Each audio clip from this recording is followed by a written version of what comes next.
I think that's the winning strategy, because they point to where you did it before and say, I'm doing what I did for CPUs, for GPUs, and look how well that's worked. Let's go do it.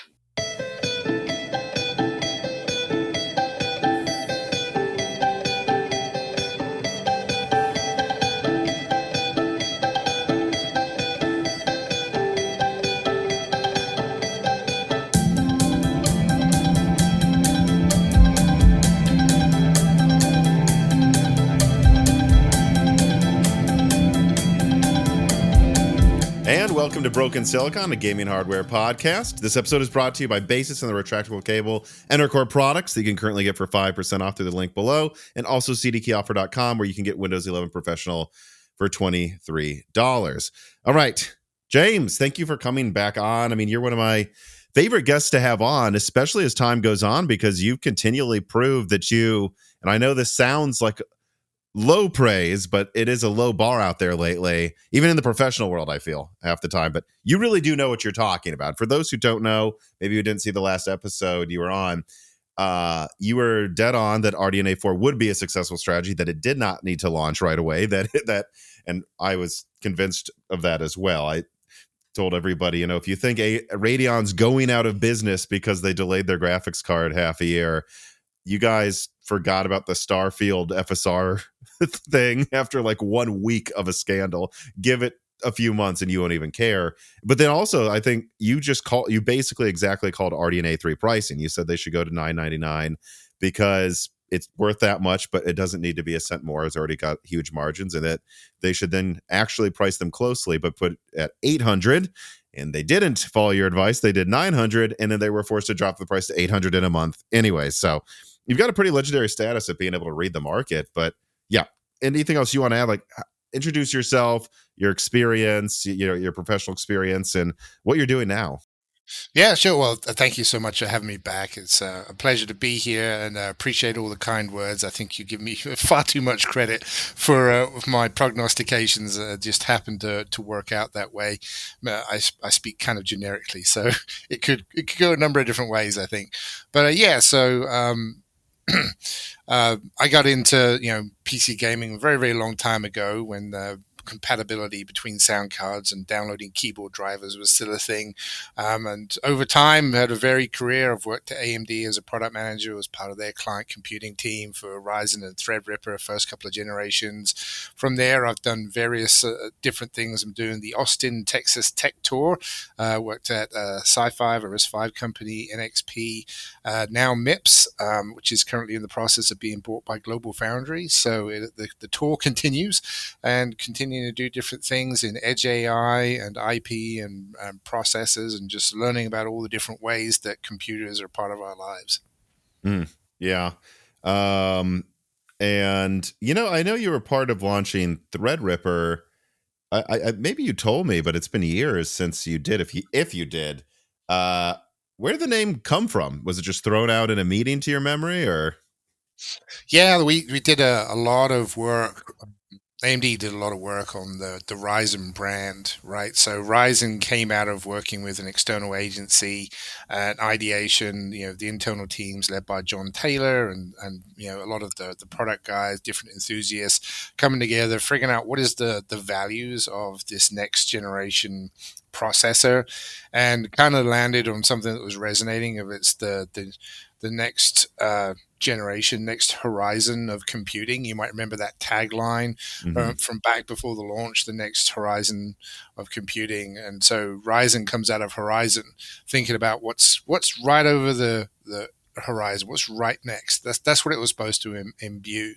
But in part of that ideation and thinking about what makes a great processor, we talked about the first time that AMD was going to do simultaneous multi-threading, and how we would differentiate that in the market. It couldn't just be hyper-threading by AMD. It had to be something different. And we were talking about lots of high energy discussions. Oh, we're going to rip the threads, we're going to tear this thing apart, so many threads, so much multi-processing.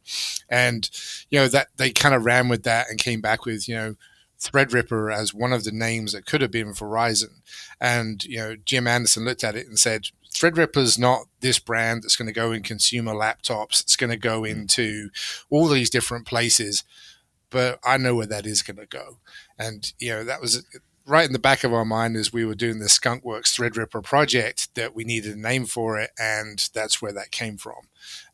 Internally, the name was Threadripper. We never changed it, just kept it on the box. So someone came up with that really quickly as like a thing to call it. And it's like, well, why would we change it? This is a fun name. Yeah, exactly. It just fit and it stuck. And, there was, a few people like, it's long. Does it translate into other languages? And at the time, high-end desktop as a market was dominated by Intel Core X. And it was an elevated strata. And it wasn't seen as something where you needed to differentiate on in brand. And we thought, well, this is a great way to enter it, right? If you've got a single competitor that's selling based on 4, 6, 8, 10 cores, and that's it. That's the difference between a $400 and $1,000 processor. Then it's going to get blown open by a brash, loud, fast-moving, big-thinking style, dynamic brand that comes in with more than just cores, but memory bandwidth, expansion capabilities, scaling, and all of those good things. So it's funny too, because I mean, if I guess at first, of course, also Intel still had a single-threaded advantage, and so it makes sense to focus on the threads. But I just remember at the time, it's easy for people to forget this. Like, I would say Zen Plus was pretty close to Intel IPC. Zen 2 caught up, basically, though it wasn't clocked quite as fast, but still close enough. And yet now we have people that argue over if AMD or Intel wins single threading performance by like 5%. It really doesn't matter at that point. I would say other things matter by then, like power consumption. But it's funny to think of how people argue over a 5% single threading win now. And back then, Zen 1 actually lost by like 20%. But the fact that they went from what Intel was giving us 4 to 8 and then 16 cores was just like, you know what? We can overlook even a 20% loss because we're just so desperate for more cores. Yeah, well, there was 3 aspects to it. Number one was the IPC. We knew we were behind, and it was 20% in the worst case, and in some cases, the best cases within 2 to 3%.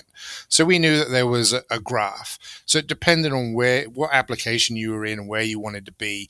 On average, I think if you took all of the different apps and averaged them out, then it came out to about 9 or 10% behind. But we did it by being more than 10% lower power, either in single thread performance or multi-thread, where we were winning by 50, 80%. Right, so that's another way you can excuse it. At least it's not using 300 watts or something. Exactly. You were like, hey, look, we're 10% slower, but we're also 20% lower power. Is that worth something to you? And we can scale out to way more of this other thing that you might want to do now, and it's still not more power. And that was persuasive because it was right at the inflection point of, hey, everybody wants to be a home streamer, right, for gaming and Twitch and all that kind of stuff. And now you were going from to be to break into it and have a serious setup, you didn't need 2 PCs. You could do it on 1. And that was that moment, right, that really helped us and get us over the hump. And so, you had not just the scalability of going up to 8 cores and then 16 in Threadripper, but also the power efficiencies. So I have to ask now, we'll get to RDNA 5, but because we're talking about AMD CPUs, I actually want to start here. Did you see the leaks I put out? I mean, and I've only heard more behind the scenes. Zen 6 is I do think it's gonna hit 7 gigahertz, if not very close or even a little higher. And you worked there. I mean, there were even there's some sources of mine that like don't work at AMD anymore, but I still keep in touch. And I sometimes ask them what they think about this. Like, what do you think about this? And they're like, you're crazy. There's no way that's true. Like, is that what you thought when you saw 7 gigahertz and 6? I mean, as a gamer too, that must at least make you excited. Yeah, I mean, it raises my eyebrows when I think about the architecture and how to close the timing on that deeper pipeline for 7 gigahertz. I'm wondering, what does that actually do to IPC, to latencies, to how many stages, the issue width, all of that stuff starts bubbling in my mind. So, I mean, I'd love to see it, whether it's useful and something practical that will make a difference in day-to-day gaming, or whether it's limited to 1 to 2 things. I don't know, but there's definitely a case for, it was unthinkable for the first couple of generations of Zen to even go above 4.2 Yeah. gigahertz. 5 gigahertz was an immense milestone. So 7, absolutely, I believe it could do that. It's going to be a compromise though, right? We're getting deeper into, you can go wider with more cores, or you can go boosting into the single thread and the frequency, but you don't get both. You're going to get a pretty fast roll off on that. And that was something that Intel had been criticized for early on. Was, they were offering the higher frequencies plus the higher IPC, but it absolutely could not be sustained across the chip. And that was something that Threadripper did better, was you could have higher boosts for longer and base frequencies that weren't such a big difference between the peak and the base. Now that's starting to expand again as we're doing all these tricks, to get 1 or 2 or 4 cores at these extremely high peaks. So it comes down to, where are the workloads going? Where is it useful to have those peaks with, the constraints it puts on the rest of the chip? Yeah. I mean, it's interesting too. They're also going to 24 cores at least. I mean, who knows? There could be a couple low power cores or something as well on desktop, because doing both is like, if you were to have told me 2 years ago, or I guess 3 years ago, that Zen 6 was going to 7 gigahertz, my initial reaction would have been, oh, I don't even know if they're going to increase core counts then. Because, like, if you can ratchet up performance that much, do we really need more cores? But it seems like they're doing both, like a balance of a bit more cores. They're not doubling them, but they're also going to be wildly faster. Whereas rumors out there, well, for me and a million other people at this point, about Nova Lake going to like 52 cores, really 48 cores, then low power cores, which I can confirm that is still correct, by the way, for everybody. Like, it is going to 52 cores on desktop. Nova Lake is. How do you think about their different approaches? Because, I mean, you can call me a fanboy if you want, but I don't even know if I need more than 16 cores. And I was one of the first people to buy a 16 core. But once I got it, I look at Task Manager, right, and it's never full. But, like, how do you feel about 7 gigahertz, whereas Intel just going to a comical amount of cores?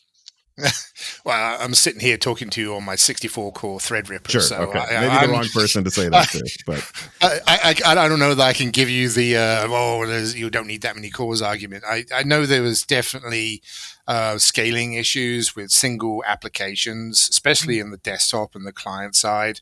Trying to get beyond 16 is hard, right? 32 seems to be a pretty firm limit for a lot of stuff. You just can't. It's Amdahl's like even law. Cinebench like kind of stops scaling after 64 threads. Yeah, because it runs, you spend so much time setting up the problem to go execute it in parallelism that you bottleneck the parallelism execution. You need a bigger workload. Now, what I will say is that we found that bigger workload with AI and the massive data sets from training and modeling and researching and AI agents. Now you're starting to see like, oh, okay, we've gone through this kind of golden era where we had more cores than we knew what to do with and more memory bandwidth than what we knew to do with.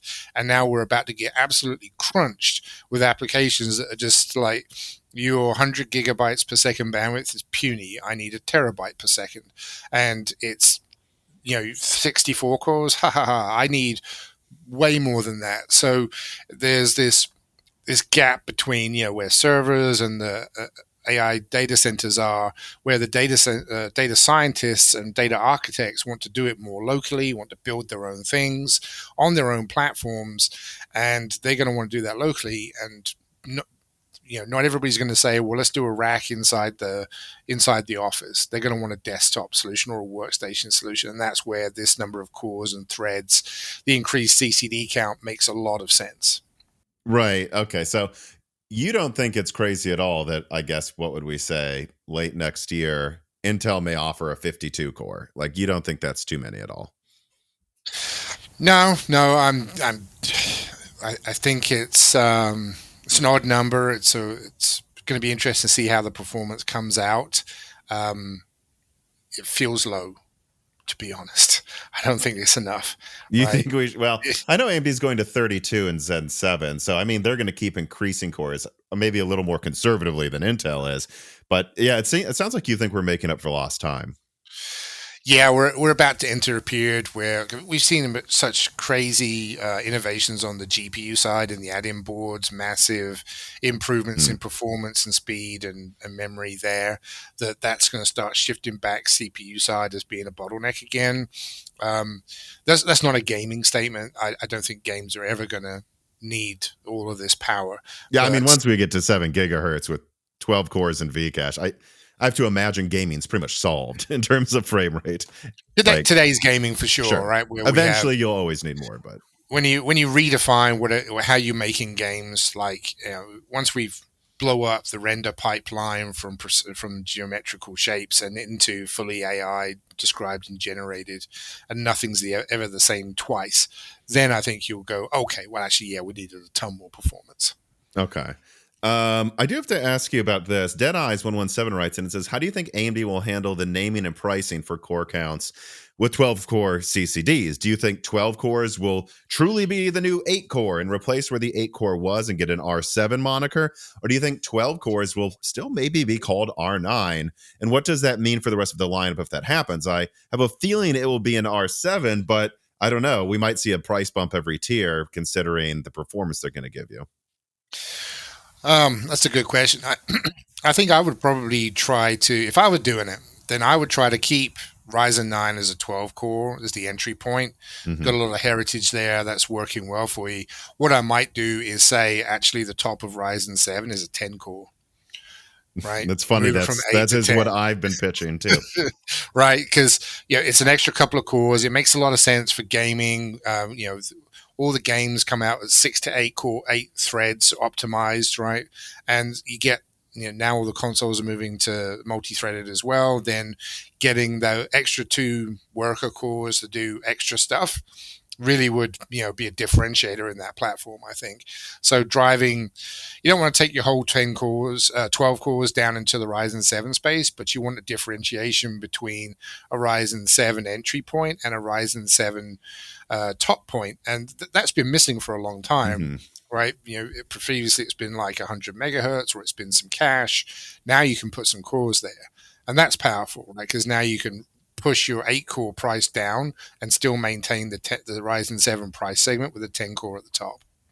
Yeah, because you also have to think about what the market's telling AMD, and that's that no one wants more than 8 cores. I mean, I do. You want 1,000 cores, but when I look at Amazon bestsellers, it's 8 cores. Even on the Intel side, it's like 8 P cores, and then no one wants the E cores. Like that's what everyone's saying. And so I feel like if you're AMD, like the one thing you have to do is push down the 6 core somehow and like finally give 8 cores for $300 or something. But otherwise, 10 cores for like $400, probably a Vcache option there for 450 or something. And then, like a 12 core for 600 with, again, Vcache, maybe 7 gigahertz. And then you could do like, I don't know, right? The 20 and the 24 core above it. I kind of still see those as like Ryzen 9, and it's just the Ryzen 5 and 7 that really need more cores. Yeah, I'd agree a lot of that. I think the game is if I switch from product planning, AMD being more of a gaming aficionado, what do I want to see? Well, I want to see 8 Ryzen cores at 230, $250. That's what I Hmm. want, right? That's the gamer's sweet spot. It used to be i5 quad cores with no hyperthreading, but unlocked were the gamer's CPU choice. That moved into Ryzen 7s and i7s, and but that also pushed everything up by $100. And I think that $250 price point is the new 199, 179 price point. And you think about a $1,500 PC, then most of that's the GPU, right? That's a 60, 70 class GPU. You don't have a lot of room for a $500 CPU. So you got to make room for it with that $250 8 core. All right. I want to get to dessert now for the fans. I'm sure the number one thing everyone wants to talk about is probably RDNA 5. I presume you've seen at least some of it out there. It looks like there's a mid-range die going up to 70 compute units, and it looks like there's a quite a high-end die going up to what seems to be 192 compute units, but pretty heavily cut down for the gaming variant, I think, unsurprisingly.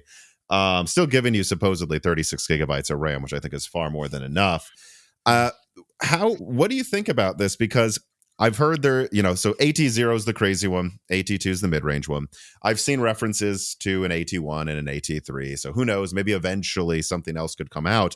But at least right now in the first year, it seems like AMD's surgically striking something like 20% faster than the 9070 XT, and then a 6090 competitor, and there might not be that much in between. I wonder what you think about this. Like, what I think of as like surgical strikes at like the two most lucrative parts of the market, but then also like how would you segment and price these? Like, how much do you think how cheap do you think a 36 gigabyte, uh one whatever it was, like 154 compute unit card can actually be realistically? Yeah, that's tough. That's a lot of compute, a lot of memory, big board, a lot of power, a lot of cooling, and everything's much more expensive than it used to be. So under $1,000, I just don't think would be Oh yeah. economically feasible. You could do it. Depends on what margin you're targeting, but when you're talking about $1,000 plus, And this is on 3 anyway, nanometer, possibly even the cheap version of 3 exactly. nanometer. Exactly. So you're talking about the rarefied air. There's a lot of sales there, relatively speaking, for graphics cards at that price point has grown. The number of people Hmm. buying, but overall in the market, right? That's not a high volume. So why would you why would you play on value at that price point? You wouldn't. You would play on features and quality and performance and support and longevity, right? Kind of leaning into the fact that, hey, I'm giving you 36 gigs and this is supported by all these things. So yeah, I wouldn't expect it to be much different. I would expect to see a similar price strategy to what they do on the CPU side, introducing Ryzen, right? Which is, here's Nvidia. And by the numbers, we're 10 or maybe even 20% back on, depending on what the workload is. But the pricing really just makes you ignore all that.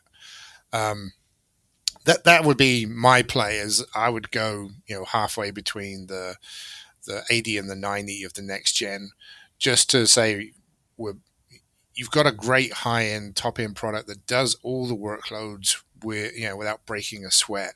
You don't need to charge that much more.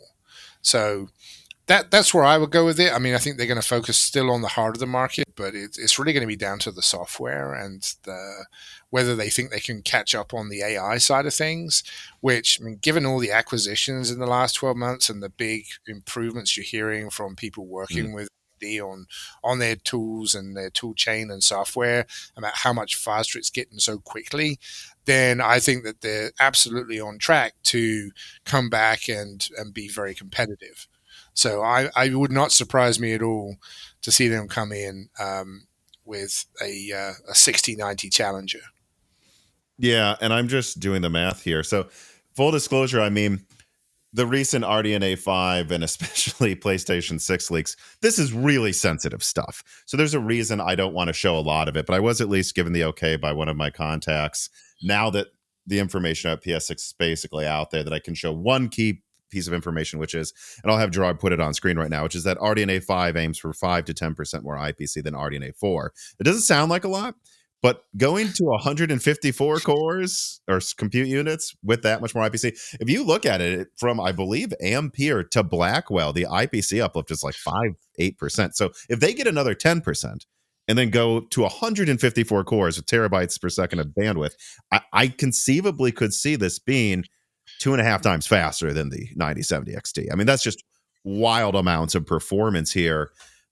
But I guess I have to ask, what do you think the magic number is for that? 1,500, 1,200? Because I think 1,200, people would definitely see this as a comical bargain. I mean, you're getting almost 3 times the performance for double the price of the 9070 XT. But I wonder if you think, like, psychologically, where does that kind of fall apart? Because 1,500 starts to look like 2,000 to some people. Yeah, it does. It does. Although I think that if you can credibly sit there and show them like identical workloads, feature comparative stuff that was available to do on the 9070 XT, you're now 2.5 times faster, but it's less than 2x the price. Then I think you'll make the point, right? You'll show the performance per dollar is way better than the previous generation. Now that means that you have to have a card that sits at the 9070 XT price point that is 50% better than it. than the Mhm. 9070 XT, right? You can't just be like 10% better there. You have to keep delivering that perf dollar curve down the stack. So it really depends on that swoop, right? XT2 to XT1 or whatever they codename call them, etc.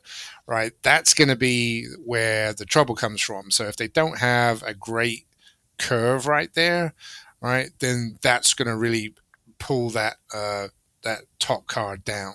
But I would, planning it myself and what we know, I would not be looking at under 1499, maybe 1479, just because, like you You said, think so? people Yeah, think, you think 1500, like something like this deserves to get about the price the 4090 had, right? That's what you're saying. Like, and like anything less just seems unrealistic to you.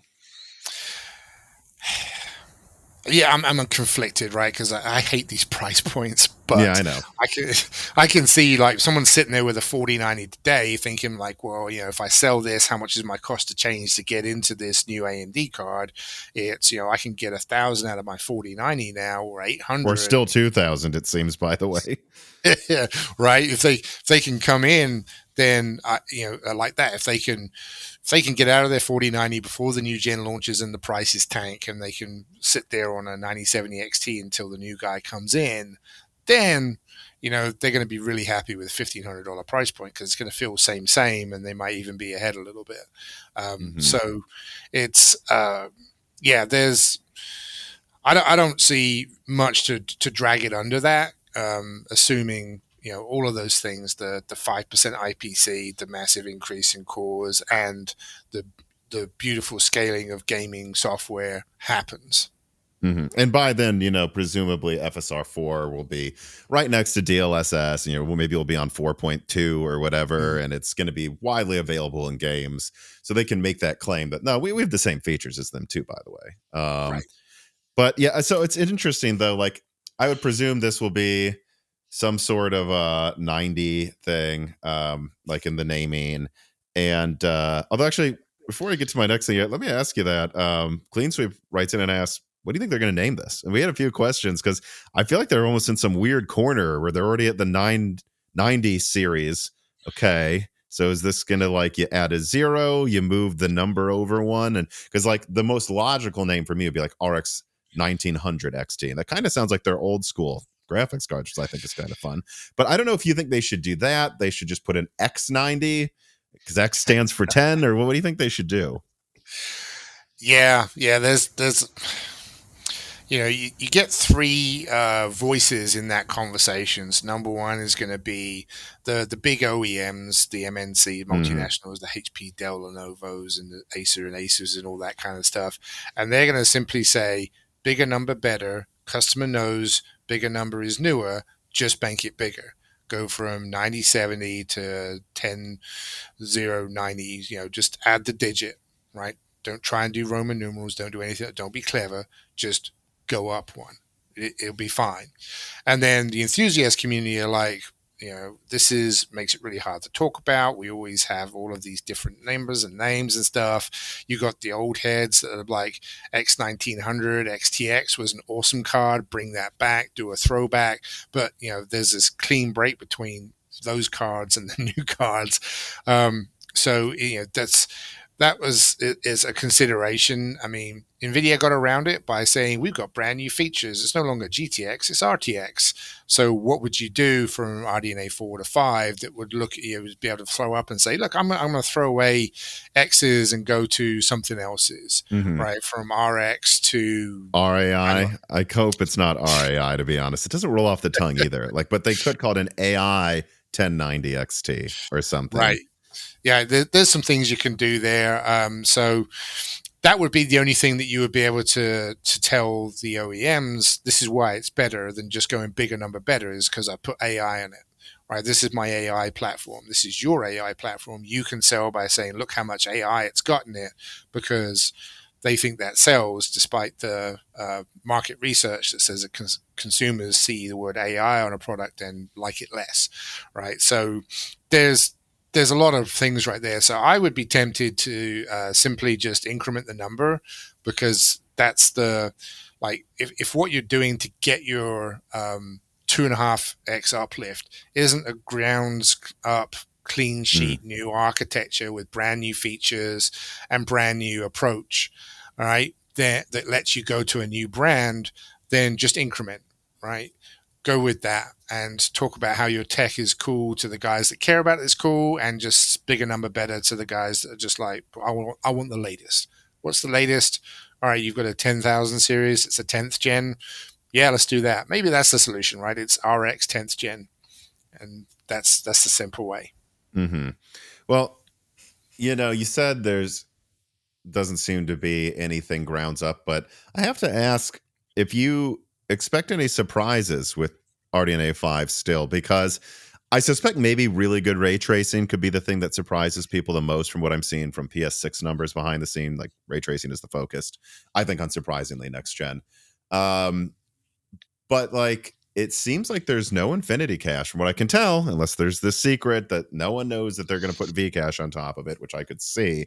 But it seems like they're kind of moving to an almost NVIDIA Blackwell Lovelace-like L2 thing. But the L2 cache is significantly less than what NVIDIA is putting on it. So I wonder if there's any... Like, I don't know if you saw that. Like, I think it was said the top chip is like 64 megabytes of L2 or something, or like it was between that and 80, or it wasn't remotely as much, I believe, as you would think it would be.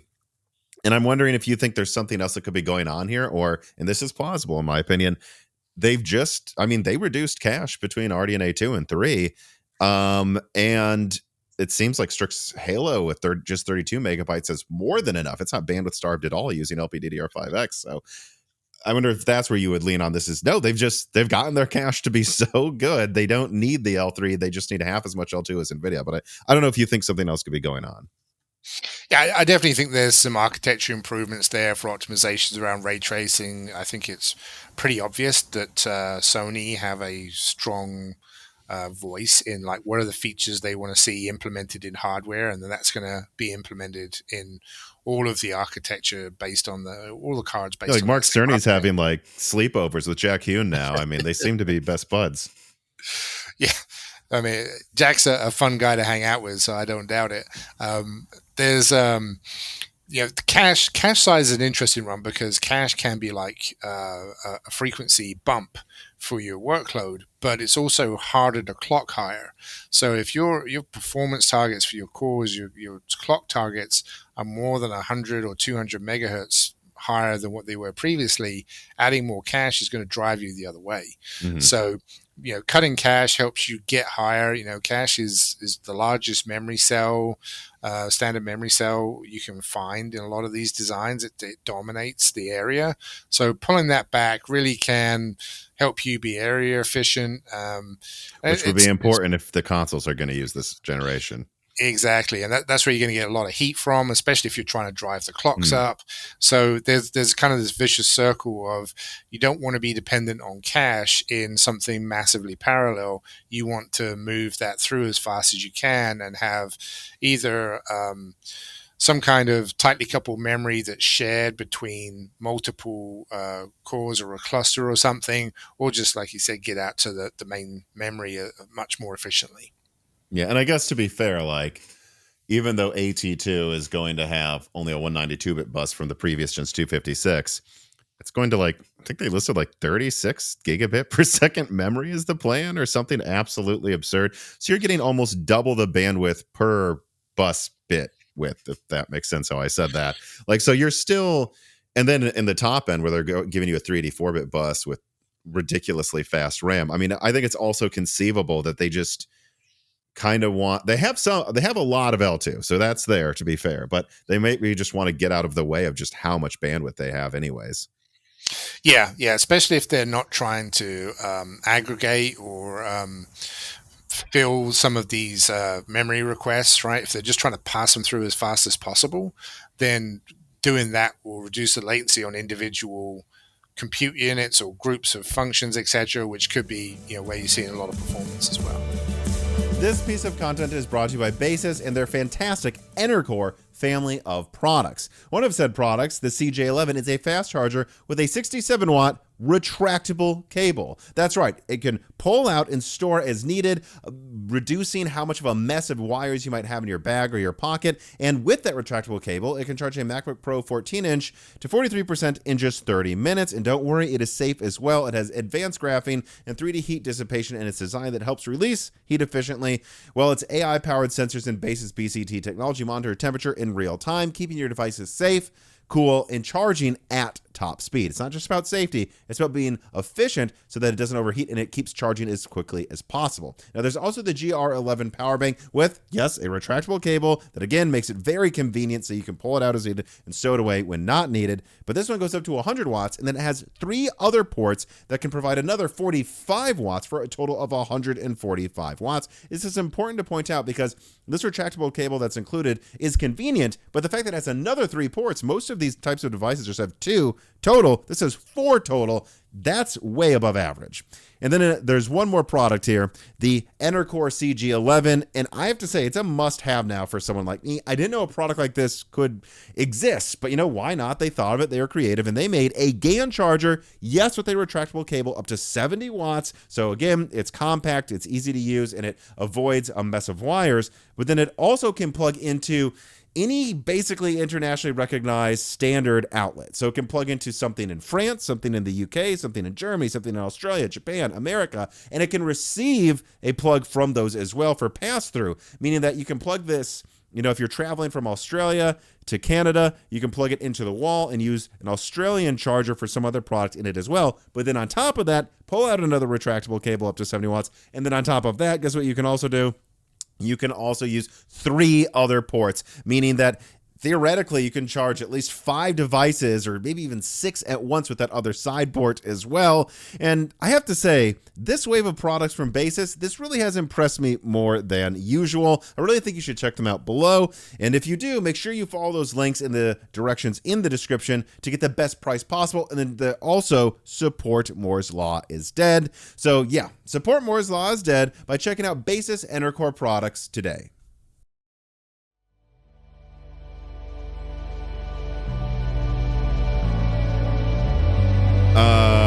Let me see here. So, actually, let's get to this too about Xbox and this Magnus APU.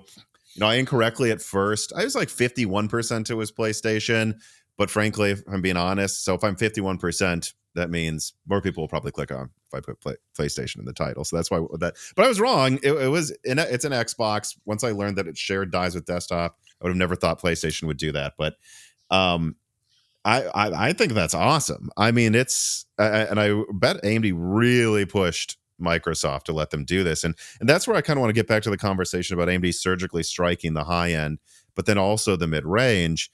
I wonder if there could be a gap in the lineup, a rather large one this time, simply because the economy of scale you're going to get selling a GPU die in a console, the exact same one, not based on it, the exact same one. It's a GPU die chiplet that will pair to a CPU core. And then just taking that and putting like an HDMI out chiplet on it and putting it on desktop. The economy of scale you're going to get for cost savings there. I wonder if they realize that it'd be pretty hard to make anything in the middle there reasonably priced, relatively speaking, because you're going to have this $500 like 5080 killer, and then you're going to have a $1,500 6090 competitor. One of them is subsidized by AI. One of them is subsidized by console. I don't know. What do you think about that? Because I think it'd be pretty hard to have a middle die be priced as reasonably with as good margins. Yeah, I think the performance will take care of that. There's like you said, there's a big gap in performance between those 2 devices, and you could probably drive 2 to 3 different products into that space. Which maybe they'll cut down the top die for one more thing in the middle. I would suspect, So you would do like a top die, an N-1 maybe, and an N-2, making 2 derivatives of it, just disabling stuff, and then there's you see how much space there is left. I think there's room for another card in there quite easily. You're going to find people that want more. Just that there's that whole sentiment of I'm better than a console, right? We Hmm. know that it's out there. True. It doesn't matter, but people have it of like, well, I built this. It's better than a console. Yeah, but it costs twice as much. I don't care. It's better than a console, right? That's all that matters to them. That mentality is broad. So being able to say, here's the console performance, and everybody go, oh, cool. Well, I get to do it my own way. I love it. I built it myself, and then I'm better than a console without having to go all the way to 90 class. Yeah, it's a slam dunk. Yeah, I feel like what they would do is, like $1,500 36 GB, and then slightly cut down 24 GB card for Hmm. 1,000. But that would be the same die. Would you believe perhaps they still have like a huge difference in die size between them? Frankly, this is Nvidia's strategy right now with 5080 to 6090, where it's like hilariously, it's like I think it's at least double the die size. So like there'll be a card in the middle there, but I wonder if you think there will still be like a missing die because AMD has this tendency lately to just make 2 or 3 dies every gen. Yeah, I definitely think there's be a 3 die strategy. So you have the Xbox One and the ultra high end one, and that divides into a couple of different strata, and then you'll do a mid range one, and that divides into a couple of different strata, right? So you get So you think five, eventually six they will roll products. out something else? Yeah, yeah, I think they will. I don't see how they can't, right? Because otherwise, Nvidia, because if you leave that bigger gap, right, Nvidia just collapse their stack and put it in there, and then take the market. Well, they already got the market, right? You got to take it from the perspective of, Hmm. I've got to go take this market from Nvidia. What do I do? As few cards as possible? No, I try to. I pick on one particular weak point and I hammer it into the ground. So the big strategy, you've got two you can put right there, very effective. You've got like you said, the economy of scale sharing with Xbox, so you can be really aggressive right there. What's left in the middle? Where do you get the next gen 9070 XT buyer to go? Right? What does he get? That's what you got to solve for. Yeah, I mean, I guess it's worth remembering too, like just because let's say it's 2027 when like the 90 class and the 70 class launch, the 7800 XT with RDNA 3 didn't come out until like over a year or like a year after. So it's just entirely plausible. They're like, yep, this one's for consoles and mid range. This one's for AI and the rich. And we're just not rushed to make the other ones as quickly. You know what I Yeah, mean? yeah. I don't feel like there's a lot of angst and anxiety in the market telling them they've got to launch everything by the end of the year, right? They've got time to be strategic. And I think that's one of Jack's strengths too, is that he looks at it and he doesn't play into the FOMO. He says, when's the right time? Like you watched it happen with the current gen, right? He picked the moment and got the pricing and then dialed it in. He'll do that again. Yeah, and I think eventually is actually a fan in the Moore's Law is Dead Discord that pointed this out. Like we know the die sizes of, or at least of AT2, which is 264 millimeter squared before you add the media die. So in total, it's a little smaller than RDNA 4. And then at the top, I mean, I don't know the die size, but it seems like it's going to be like 700 millimeters squared or something absolutely comical. So you have one that is a bit stronger than probably the next Halo APUs, but what you could have is a 400 millimeter square die that perfectly fits in a high-end laptop. And I would say, well, that's the route where you then launch that, and that really wouldn't be the first thing to come out. That would probably launch half a year later at like CES or like at the beginning of the year or something, anyways, as well. And so I think that would also be like, because for a while I was like, well, what's going to subsidize this? But I think it could be laptop. Yeah, if you're targeting laptop, then you're 100% aligned to that introduction cycle, which is very much aligned to that time frame you described. So yeah, 100% see that. Dylan K writes in and says, "Good evening, Tom and James. I just want to know what is the future of AMD of Radeon, Redstone, and FSR. Is there anything in the work you think beyond FSR that could change the consumer perspective that Radeon is actually a leading technology and not just following NVIDIA's lead on DLSS consistently? Thank you for taking the time to be on the podcast as well." Well, thanks for that, Dylan. I appreciate the question. It's a good, a very thought provoking instruction, right? If you think about like if Sony are putting in features into the Hmm. architecture, then I think you're going to see them trying to leapfrog, because their problem is to sell consoles instead to people who instead of PCs, right?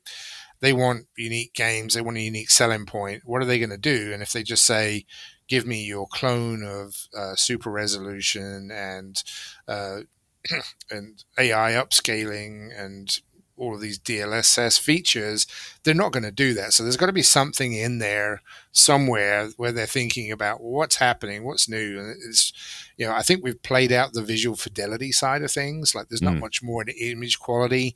You can do I mean, photorealistic if once you you're want better than to, native, I mean, right? What are you going to do, right? So now it's going to be like, well, what's missing from these games, right? It's the quality of NPCs. Is the game different every time you fire it up? How do you make it so that the competitive gamers can come in and show off their skills versus who knows the map the best and who has got the buffs on the particular character, or the weaponry down to the absolute science, right? You want to just get back to true gaming interaction in the heat of the moment. 1, 10, 20, for however many people it is in a map, doing something together, whether it's cooperative or combative gaming, but it's an amazing new experience. I think that's the problem to solve. And I think that's where you've got a lot of opportunity for AI to say, okay, well, we can have, generally speaking, similar topographies, but very different implementations. And like, what if you could make the game regionalized so that the weather you were experiencing outside was what you saw in your game for all the people you're playing with, and you're playing with those people in that same weather system, for latency reasons or whatever else. Or if it's something like, how is the map built and generated? What happens when, like, you can introduce randomness into builds, right? Which would be infuriating for the people that love the yeah. linearity. They're trying to do the same thing, but would be fantastic for actually, making the games more less mechanical and processive, right? It's like the Formula One problem. How do you make it so it's not just the first person into the first corner wins the race, right? You have to introduce pit stops and number of tires you can change, and boosts and things like that. And these are all things that you can implement behind the scenes in the game engine to help with matchmaking, to help with young players trying to, that are new to games, to help with combating some of the issues of lags and latencies and buffer bloat and whatever else, all of these different things. I think there's a ton left to be explored there that can make gaming a transformative experience. So we'll look back at today's DLSS and FSR and say, wow, that was really just the tip of the iceberg. I had no idea it was going like this. And it's not going to be it's still going to be beautiful visual graphics. And we're still going to be excited by the fantastic new textures and lighting and visual effects, but it's going to just be a new, different kind of immersion in reality. Yeah, I mean, it sounds like you're saying like what AMD should be doing is think beyond FSR, really, and how can we more closely integrate our software with game developers who are also using our pro software in game consoles. Like, how can we just be seen as like Radeon is the default for gaming?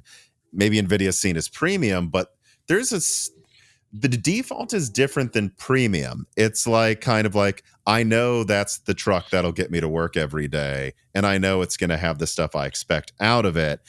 Nvidia has a mystique about it, but it's not the default. Like, like maybe that's how AMD should be trying to position themselves, by just fully integrating into all these other things you said that you could probably improve.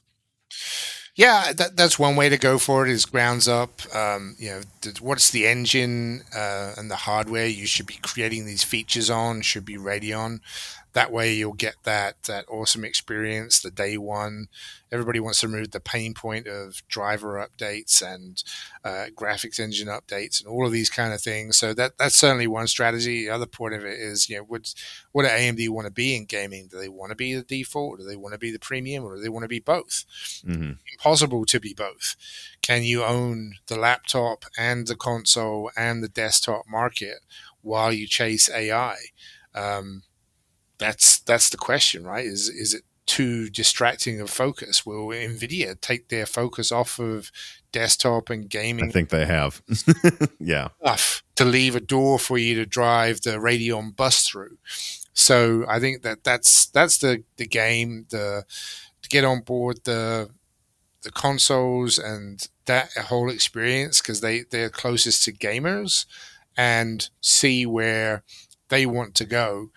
When I say closest to gamers, I'm talking about general population versus the desktop PC gaming community, which is all Nvidia, right? Everybody's. I think that's a 90-10 market share statement these days. I haven't looked at the JPR numbers. It depends like who you trust or follow, but yeah, I mean, I think you would say they're below. They're certainly below 30%. I would guess probably around 20. But it depends how you count market share, really. Yeah. So Intel has left the chat. That leaves a two-horse race. You're gonna. This is the time. Yeah, and Qualcomm never successfully entered, I would say. Right. Yeah, they're not going to be part of it until they get much more serious about it and they have other priorities. Again, it's about focus. So I think this is a big opportunity for AMD, and if they invest smart and they build their products right and their software and their relationships with the developers, right? That's the three things that need to happen a deeper level than they are happening today. Then Yeah. it's theirs to take. Yeah, I think so too, because Nvidia, I mean, you would argue correctly, sees that AI is where they're going to get, and they are getting basically all of their money, and that it's actually justifiable to take your eye off the ball for gaming right now. That might be like, it might be betraying your investors if you don't, and that leaves AMD to, Nvidia doesn't want to sell a gaming card unless it has like 100% margin. AMD will take 50%, man. Like, and this, like you said, leaves the door open to drive a bus through. But yeah, I really think, especially like if AMD can like build on this idea that their graphics cards are more stable, because Blackwell's just been mired in software issues, and I think it's because they just don't care that much right now about gamers. And even just like a couple of days ago, I saw someone in the Moore's Law said Discord, just like, hey, by the way, now this is broken on my 4090, and I've been using a 9070 XT lately, not because I still have the 4090 here, but it's like it just, the smoothness and the stability is like what I care for work far more than getting 30% higher frame rates in Assassin's Creed Shadows or something, like far, far, far more. And if they can build on that idea of like, it's not, maybe you wouldn't use the word premium, but you would use the word reliable. That's kind of a synonym almost, like, and you could say, hey, we're in every console that actually games at reasonable frame rates. Like, we are, in every laptop, and we sell graphics cards. They're going to work. And you don't know what you're getting when you buy NVIDIA. It might work. It might do ray tracing really well. Might also have weird artifacts in your game while it's doing the ray tracing well. Yeah, and the way to do that is not to throw rocks at NVIDIA and say they don't do this. It's to say, here's what we do really well. High quality, reliable, consistent, great support. FSRs in every game. You don't need to worry. Yeah, it's pervasive. We've got that ecosystem where the back, underneath Microsoft and Sony and yada yada, all these different things. That is, you tell your own story in that way, and the mainstream becomes the premium just through that. Right. Eventually, it becomes that. Yeah. Right, because everyone's just the mindset shifts from like, oh, I should buy Nvidia because they're the best and they're high quality and fast, to if you go away from AMD, you're rolling the dice, right? And that's a really interesting place to be. Like it used to be, if you couldn't get fired for buying IBM when Intel PCs were around, and then you bought Intel and you didn't buy AMD, and now you buy AMD CPUs. Can they repeat that story on GPUs? You're not the fastest, but you are power efficient, great performance, fantastic quality, enduring, long lasting, supported. I think that's the winning strategy, because you can point to where you did it before and say, I'm doing what I did for CPUs, for GPUs, and look how well that's worked. Let's go do it. And, it's actually already paying dividends outside of gaming right now. I've had a lot of people I've noticed in discussion boards talking about how if you're building a Linux PC, actually a recent guest, Jimmy Champagne, who has like a Steam Deck channel, is like, you want AMD if you're going to use Linux because of the Steam Deck. it's so well supported at the driver level that actually NVIDIA is becoming seen as not really an option for a Linux PC, and Linux PCs are taking off. So you can see that if you win gamers and become, like you said, pervasive in the market, people who use Linux for professional tasks are now only going to choose AMD. And again, you're seen as the default because you are the one they can depend on. Yeah, 100%. The is this the year of the Linux desktop has been a conversation for a very long Is this the time, year we but kick Microsoft's ass and make them make their operating system work? Is how I please. I don't know. I don't think it's this year, but right now, if you're building a Linux workstation or desktop, then it probably should have AMD in it. More than probably, you should, right? CPU and GPU, because it's going to be a much better experience. All right. So I want to move on now to the PlayStation 6 because I think it tells us a lot about how, like, maybe AMD and Sony see how we're going to scale performance in the future for gamers. And it was funny. So I put out this leak for the PlayStation 6. What I will say right now to everybody is I honestly know a lot more, like, but I can't say it yet. Make sure you're subscribed because if you're interested in that, you're going to get. I've said the tip of the iceberg because we'll leave that as the teaser. But what I will say is the more I learn, the more like that leaks. Pretty much it's all true. Specs have changed a little bit here and there since years ago when they first planned the PlayStation 6. But fundamentally, the idea hasn't changed. And I think a lot of people, including me, actually at very first saw like something like 2 to 3 times the rasterization performance of the PS5 Pro. Would it be? No, it was just the PS5. So maybe not even double the performance of the PS5 Pro in raster, and they thought, oh, well, this is very disappointing. But, most games that I've seen on PlayStation on the Pro right now are not struggling to run like 4K 80. So if you were to double that, you're kind of there and like raster, and TVs don't go above 120 right now. Or if they do, I mean, look, most people don't even have above a 60 hertz TV. Like, I feel like what's going on here is Sony said, what do we need to max out 4K 120? All right, not that much more, actually. And then after that, let's make this cheap and let's just crank ray tracing to 11. So that's what I want to leak this today just to clarify. Because when I said in that leak about the PlayStation 6 that ray tracing is much higher than the raster on uplift, I don't think people clicked what I meant by much. And that's, partially my fault. But I can now say that I've seen that it should have 5 to 10 times the ray tracing performance of the base PS5. So that's the same increase that we got in raster from PS4 to PS5. So I know the raster seems disappointing, but I think Sony thinks we've saturated that.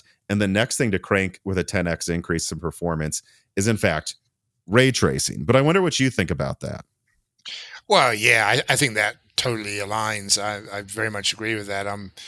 On the panel side of things and the displays and TVs and stuff, I've been waiting for Sony to be like, we make the device that drives it and we make the output device. Maybe we should think about a unified strategy and be the 4K 300 FPS solution. But they're not thinking about that yet. They are shifting their focus from like what's raster performance mean to me versus DLSS and AI performance, and a little bit of that is, if you look at what's moving the market, the way games are being developed, is they're really leaning into those features as they're almost plugins and simple code drops for developers to put in there to get higher fidelity and new features and keep up with the groundbreaking tech that comes from those 1 to 2 games every couple of years. So I think, that's absolutely why they're asking AMD to put those features in there, because they want that 5 to 10x speed up of particular workloads. They've identified, if we want to do this thing, then these are the bits of hardware that get run on, right? And we're spending a lot of time in this function. Let's make that a hardware function. What does it cost? What does it take to put it into the architecture, make it an instruction, and just get on with it? And it's a really smart workload analysis and software, hardware, code development process that they're doing for semi-custom silicon, which, everybody's kind of been doing this for a while. AMD used to do it on Opterons. They put in 1 or 2 instructions into server CPUs for big customers. Intel would do it. Nvidia did it for some AI stuff. But I think this is the deepest level we've seen in these mainstream products of software, hardware, co-design, where it's really going to go to everybody, which is I think it's exciting. Yeah, and it's I've seen it's really funny because I've seen some people in the well, anytime you leak or talk about consoles, the fanboys just I'm always I think I remember so every now and then I'm like, man, PC fanboys are almost as bad as console. No, they're not. And every time a new generation comes out, I'm reminded there is quite a difference between them.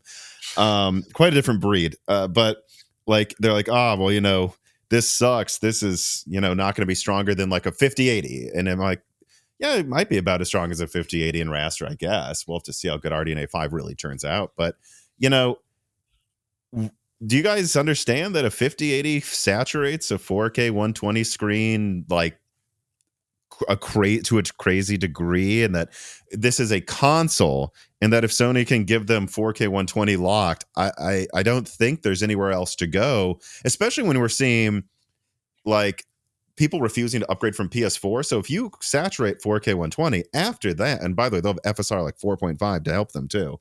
Once you do that, I think they want to make these things as cheap as possible so that people throw away their PS4s, because that's a huge problem for them. And again, yeah, maybe 5080 in raster, it could be 5090 in ray tracing. I mean, and that's quite a convincing product at $500 to $600, I think. Yeah, I think under 900, that's a very convincing product. Oh yeah, yes, so it will be if it's that cheap. But I agree, even below 900, they could probably try to justify it. Yeah, absolutely. Yeah, it's a massive uplift. It's going to be very well received, I think. And if the problem statement is how do we get people off their PS4s and Xbox One X's, then that's the way to do that with, just, not to mention, right, we just ignored half the equation, which is not only is this 4080 performance, but like less power and a smaller form factor, and it just plug in and work. Like all of the advantages of console there, fantastic, very compelling product for console gamers. I don't think it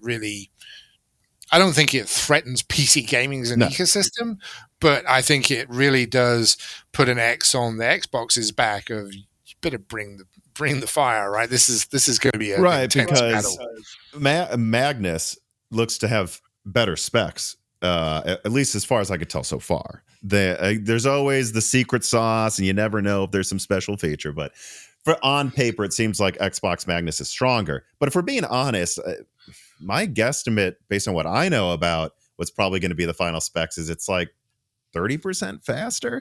So this is a big check on them. Like if Xbox Magnus comes out and it gives you something around 4090 performance, but Sony's over here with like 4080 super performance and it's 500, Xbox can't get away with trying to charge 800 for this thing, right? And that's, I think, more interesting than two competitors racing to win by 10% at $1,000. I don't really think anyone will notice that difference, to be honest. Yeah, that's right. I completely agree. And the backstop of this is you've got families and consumers that are getting this $1,000 fatigue. It's $1,000 for a phone. It's $1,000 for a GPU. It's $1,000. Everything's $1,000. It'd be quite a zig when everyone else is zagging if they did this next gen. Right.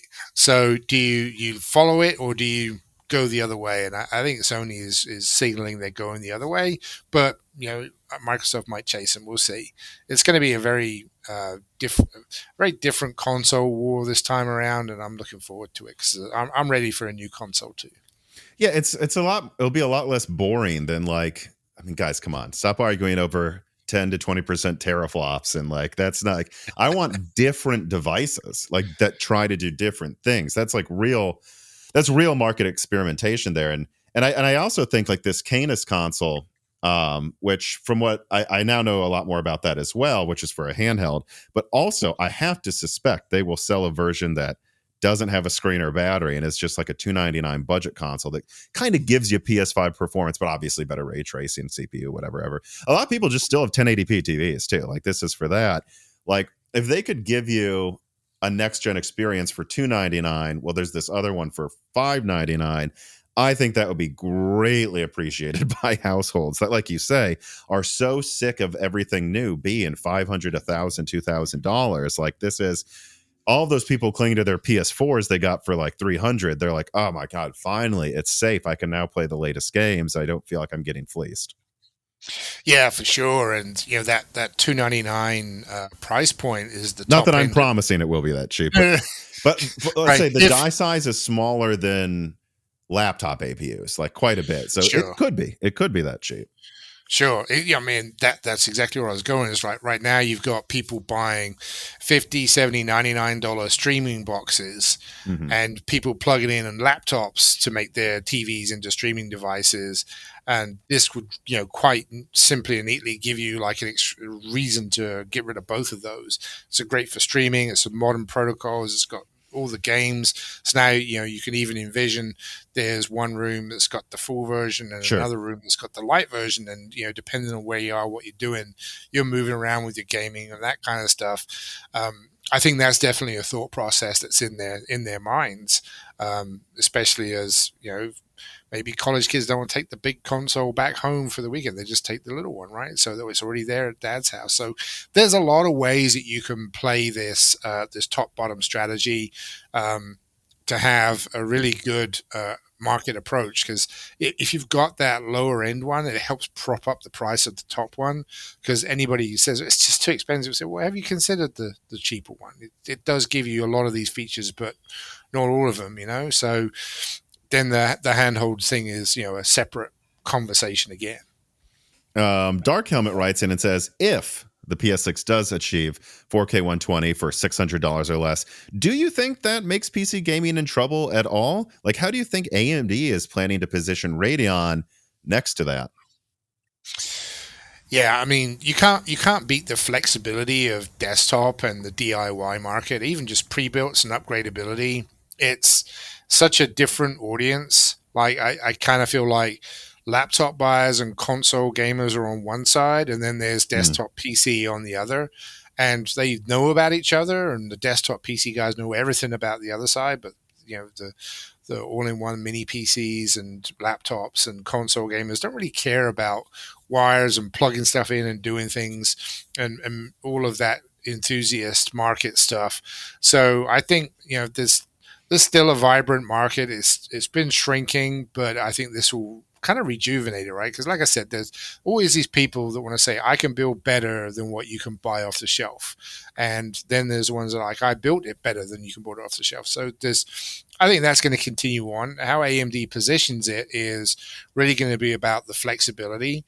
Trying to attack Nvidia's issues with their power connectors and stuff is the wrong move, because as soon as there's some right, which kind was of the other tiny part of little his issue, question that I didn't read, but just so as soon we as know. there's something else goes on, then everybody jumps on that and says, well, you said, and then you did, and it just blows up in your face. And there's always going to be 1 to 2 little escapes of quality or somebody doing something wrong that causes a storm in a teacup. So I would position really around the flexibility and the ongoing upgradability. Like you have control of when you're updating drivers, what is in your game ecosystem, what's in your hardware, when you're doing things. That it's a flexibility statement. You can build whatever you want. Once you've bought that console, that's it until they refresh it. Once you build your PC, well, you're just waiting for the next upgrade cycle. 1, 2, 3 years to see when is the right time to jump in and go even higher than what the console is, because these console life cycles are extending. Yeah, so I would also say like RDNA 5 is looking very much so like a repeat of RDNA 2 here. I mean, RDNA 1 didn't go for the ultra high end, but then RDNA 2 did. RDNA 4 didn't, or RDNA 5 will. RDNA 2 is in the game consoles. RDNA 5 will be in the game consoles. And so if we look back at what AMD did positioning, against the consoles in 2020, I mean, it's pretty simple. The 6700 XT was a little faster than the next gen consoles for a little less. It was 480, $20 less, and it was faster. And I think when you look at AT2, And the fact that I've literally seen on documents that they want this to be under 550, I think it's very likely that's like $50 less than what the PS6 will cost, while giving you 30-40% more performance, and that'll be fine. Like if you already have a PC or want to build a PC, you can, like you're saying, James, tell yourself this is faster than the PS6 and it is cheaper than buying a PS6. Now, granted, the PS6 is cheaper than building a whole PC by yourself, but I want to build a PC. And I wonder what you think about this conspiracy theory I constantly hear. Is they're like, AMD's pricing their graphics cards more because Sony is making them charge like more for this, and like I'm like, I don't really think that's how it works. I'm sure there's some factoring in of what the consoles cost. They do compete with each other, but I don't think there's any point where Sony's like, hey, AMD, you can't charge less than this for your graphics cards because it'll make us mad, right? Like that's just, I don't think that's a real thing. No, AMD have full control over their pricing. Number one, it's illegal everywhere AMD does business for them to sign that kind of contract. And number two is AMD wants to be a technology partner to these companies, especially on the semi-custom side. So they want the reason why they work together is because it's the best possible relationship. No one can do what they do is the goal, right? So if you're getting into the position of I'm telling you what your pricing is, you're not a partner, you're a supplier, you're a vendor, and as soon as something happens, you're out. That's not the relationship. That's not the way they build together. So I don't put any stock in it. I think that AMD are able to do whatever they want as far as they want, right? Their own internal, they'll have a voice that says we should be careful of this, but they'll also have people push back and say, right, but here's what the right thing to do for our business is. And ultimately, they'd have, as you mentioned earlier, right, a fiduciary responsibility to shareholders to deliver the maximum return on investment. Which is why they would price it where, not because Sony told them to. I mean, right. They would price it based on are they doing the right thing for the market? Is it successful? Does it give the margins? Does it achieve the corporate goals? Does it live up to the promises we said? All of those things are going to trump anything else. Chris Rich writes in and he says Sony seems to want the PS6 to be low cost and high volume. So I wouldn't be surprised if it has only 20 gigabytes of RAM. I suspect most developers would take their game running on the PS5 at 40 and then just make it run at 120 on the PS6, also with ray tracing turned up, of course. So we might see big immediate leaps in visual quality in general, but I think we're going to see even bigger improvements in frame rates. So put it another way, I don't know, if Sony gave the PS6 40 gigabytes of RAM, I would be concerned most developers wouldn't use it because they'd rather keep the game portable between so many systems. So I wonder what you think, James. I actually think the opposite. I think if Sony's goal is to have the PS6 be like another PS4 moment, high volume, not going for the craziest SSD on the market, that like making sure it has enough RAM to last a while is what you would want to do, which is also what the PS4 did, actually.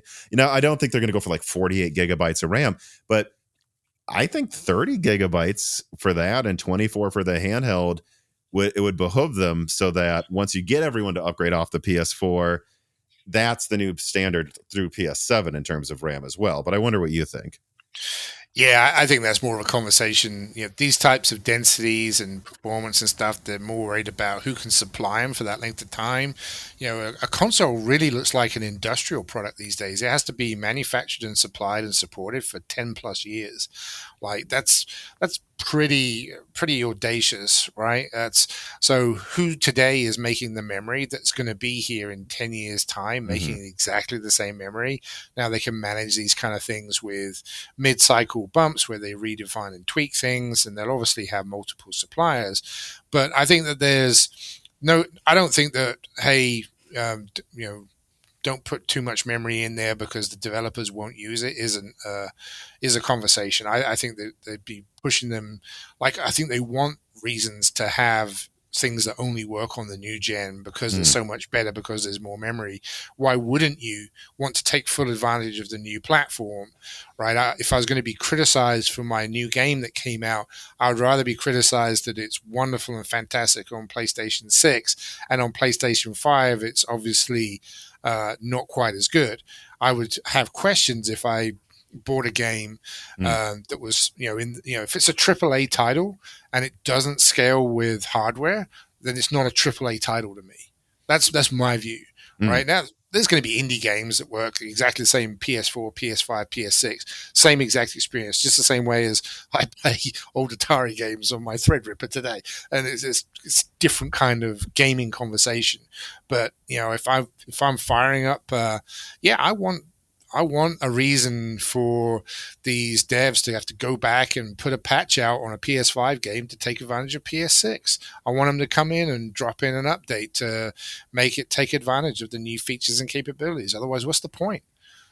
Yeah, I guess I'll also let slip this thing I haven't said publicly yet that I've seen on a document that uh, PlayStation Canis, which is the handheld APU, goes up to 48 gigabytes of RAM. Now, up to is doing a lot of heavy lifting there, but they're not going to go with 48 gigabytes, guys, in the handheld. But I mean, the fact that they're even calling that out means that they are thinking at least of going much, much, much higher in the amount of RAM that they would give you. And, you know, it's long term, it's not that expensive. A thing I heard actually too is that like we all this is a constant thing behind the scenes that developers are really mad that the Series S has only 10 gigabytes of RAM. I'd have to imagine Sony would see that and go, we can't make that mistake. But on top of it, I was told by somebody that they considered going with 12 and it would have cost them an extra $20 short term, long term $5 to give the console enough RAM. And if you're Sony you're looking at, I think they're probably considering 20, 30, or 40 gigabytes.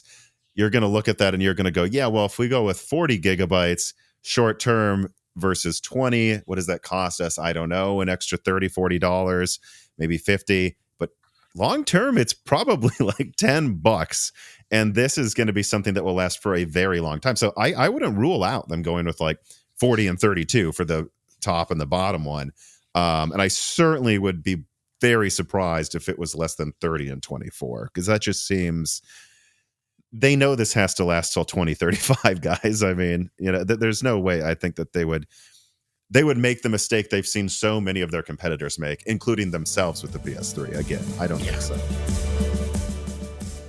This piece of content is brought to you by CDkeyoffer.com. CDkeyoffer.com is really the best place to go to get reasonable pricing on Microsoft software, whether that's Windows 11 operating systems or Office products like the ones that I installed on this new Strix Halo laptop that I was testing while I made this ad. You see, I actually use CDkeyoffer.com. I've used them many times. My family members use them. My friends use them when they're building new PCs.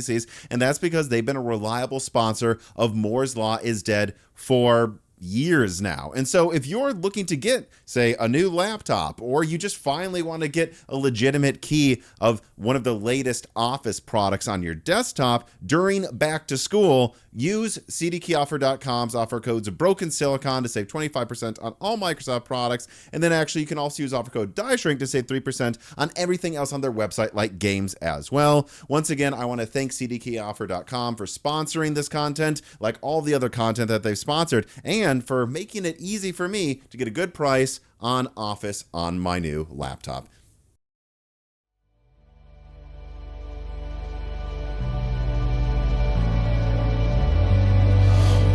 Let's see here. So Transpose 1195 writes in and says, in your opinion, what are some of the pros and cons of having PC and console APUs as differentiated products versus merging them or reusing technologies across them? Would different teams across AMD be advocating for it going one way or another?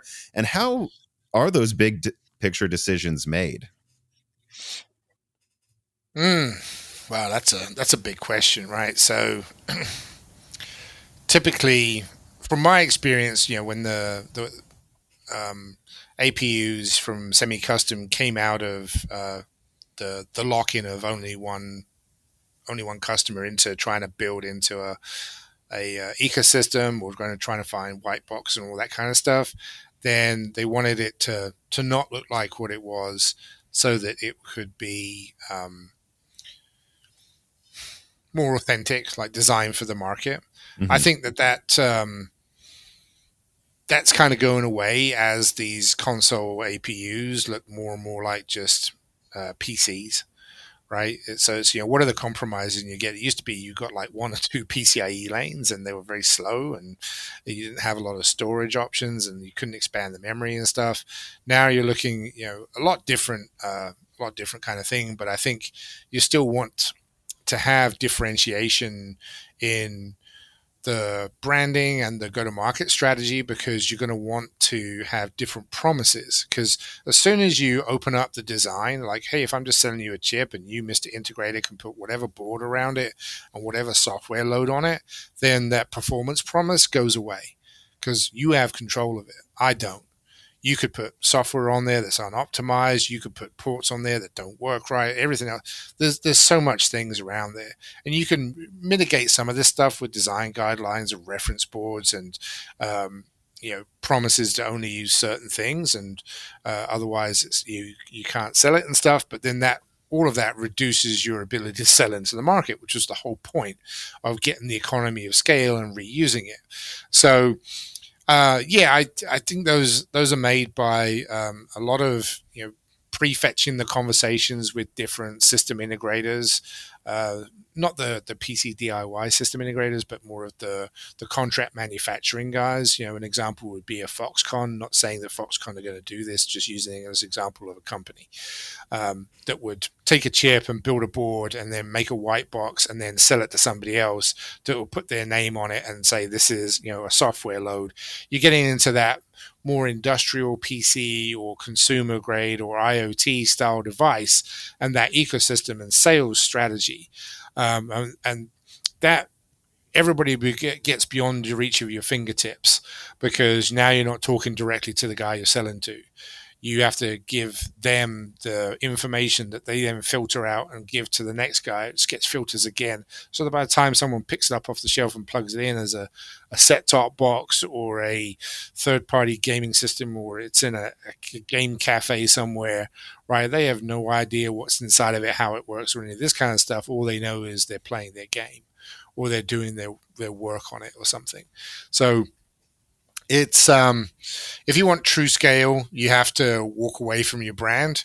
If you want both, then you have to own the ecosystem and own it top to bottom and be direct to consumer. Mm-hmm. Well, if you look at the difference between these types of products, like I think you can glean a lot from how these companies are looked at by other companies and how they see their future by the choices they make. Like Xbox, I know they had actually, I think it was ARM powered, a custom APU in development for a handheld, and that's been widely reported to. I haven't been told this. No, I guess I have been told this at least once recently. They're like, that thing's done, it's shelved, and then they announce an ROG Xbox Ally that uses an off-the-shelf part. Like, what does that tell you about Xbox and AMD's relationship? That tells you that Microsoft probably has a foot out the door when it comes to their console business. Like, they're not sure how long they want to be in it.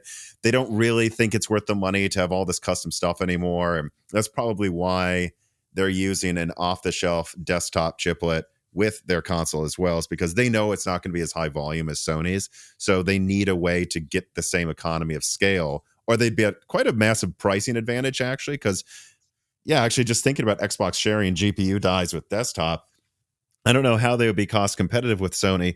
Well, they know Sony's going to sell 150 million of these things, and they might sell 30 unless they are using a part that's going to sell 50 million on desktop and AI. Then they know that they can get the same economy of scale there. So I don't know. I think, yeah, look, the bigger you are, the more it makes sense for you to get something special, right? And the smaller you are, the more it's not going to be quite as custom, right? Yeah, there's a top bottom, right? The really big guys do special, and the really little guys do special, right? And everybody in between tries to manage the numbers and figure out how do I make this profitable, worthwhile, continue on, keep it, at least don't lose, but continue to stay flat. And that's where the death of things happens, because you've stopped trying to win and started trying to not lose. And once you're in that mindset, you've lost. So you've got to get into what's my winning move strategy? And sometimes it's, let's take a beat, and this project didn't work out. That's fine. So what do we do in the short term to replace that opportunity? We do this. What's behind that? That can be the winning move. Mm-hmm. Yeah, and kind of like one of the last console questions here, but I think it's a good one. Planet Nine writes and it says, thinking about Xbox's future, I really question whether or not they should force Play Anywhere to be enabled for all digital game purchases for the next gen Xbox. Well, I think there is an inescapable issue around existing contracts and backwards compatibility. I think they might have to do this. I'd love to hear your thoughts. And yeah, so this is a thing that I've run into talking with developers about next gen a lot. It's like the Xbox Ally is not an Xbox. It is just a handheld. I mean, it's an ROG handheld, and there's no way that's going to run your Xbox games. Now, Play Anywhere, any of those titles, well, yeah, they're just PC games that will run on that. This is kind of an issue for Xbox. Where I think Magnus will have backwards compatibility with previous gens, but you got to wonder if next gen Xbox should say, hey, look, if you want to be an Xbox title, you have to be Play Anywhere so that we can, if we want to next gen, move off of console and just say it's a PC platform. I wonder if you think they should force that or not. Ooh, well, I mean, I love I do like the Play Anywhere ethos, right? Having an x86 console and an x86 PC, and then being like, I have to buy the same game twice. I don't like that. So I do like it. Scaling, forcing it. That's a that's a troublesome question, right? Because you've got such a breadth and depth of hardware and capabilities. Um, But I think you could just look at it and say, well, that's kind of the same as the PC ecosystem anyway. What you're really doing is saying, treat a console like another kind of PC, treat a handheld like another kind of PC. They just fit from here to here because they're really just like laptops in terms of performance. So who cares, right? Just go. This is just a bigger market to go sell your games in. And if you're a big dev and you've got the resources, then you'll make tailored experiences across the different experience things. And if you're not that big and you don't have the expertise, then you'll just make one experience that's the same on all of them, and you'll live and die and win or lose based on your ability to hit the market, which is kind of the same as PC gaming anyway, Mm-hmm. right? So I don't I I understand why for some developers they could feel like, oh crap, I'm being thrown in the deep end here, and now I've got to do all this stuff. And for others, they're just going to be like, I've been doing this forever. But how many game developers out there that are doing console that are going to go on to Play Anywhere that are not looking at the mobile market and trying to put games into phones and having the exact same issue there, right? Like Android phones, iPhones, Samsung phones, they all have very different capabilities there too. What's the real difference? How do you target your lowest common denominator and set up your presets for low, medium, high gaming? And what are the features that you include? You have to draw the line somewhere. So if you know that and you're experienced with that, then there's not going to be too much heartburn intellectually. It's just going to be a decision of, well, here's how I make this work. And then it's going to be down to, do I make the right bet or not? And then it's going to be down to the individual developer or company to be intellectually honest enough to say, oh, we bet on the wrong hardware and failed, or to blame it on, well, if you hadn't made me forced to choose this when I had no idea what I was doing, it's your fault I didn't make it right. I don't know. We'll see that one, but you never know. Yeah, if I'm being honest, actually, I just realized like there's a way to just do this right and not have it be a dilemma. Just make it a PC, have it boot into a Steam OS like Xbox mode, which they seem to be having a beta of that with their handheld that comes out at the end of this year or beginning of next year, whenever it is. And maybe they just perfect that operating system over a year, and then you could just have Xbox Magnus be, there's a Steam OS mode, it boots up. If you want to buy an Xbox game, buy it on PC. And there is an emulator that we have optimized for all previous Xbox titles, but it only runs on Xbox Magnus, and there's some handshake to, and that's how you get around the legal issue. Is you could say to all of your publishers that have contracts into perpetuity that this can only run on Xbox. You could say this is an Xbox. Don't worry, they can't make this run on PC.